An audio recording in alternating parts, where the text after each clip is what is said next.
2024 година беше најголемата светска изборна година во историјата, бидејќи се гласаше во речиси 70 земји, што представуваше половина од глобалното население, и покрај различноста на кандидатите и прашањата, гласачите речиси на секаде има едно заедничко: тие не беа задоволни од одговорните. Од Јапонија до Северна Македонија, актуелните партии претрпеа големи порази. Трендот ги погоди левичарските партии како Африканскиот национален конгрес во Јужна Африка и десничарските како Конзервативната партија на Обединетото кралство.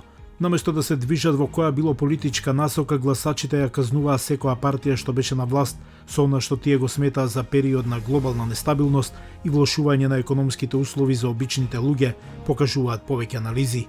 Примарниот фактор што го поттикнува ова економско незадоволство е инфлацијата, која нагло порасна низ светот од 2022 година.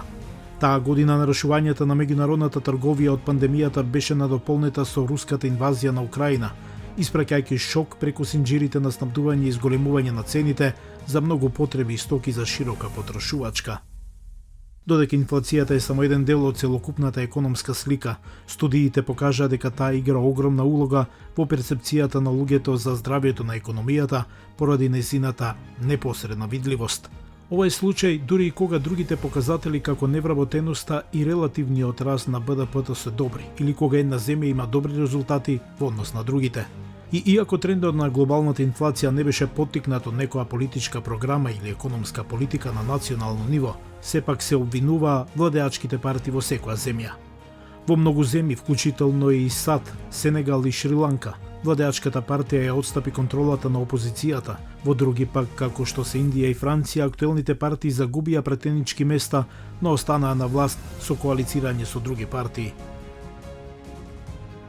Само неколку земји успеа да го намалат трендот, особено Мексико, каде што популарноста на програмите за економска прераспределба на партијата Морена и помогна на Клаудија Шејнбаум да обезбеди убедлива победа.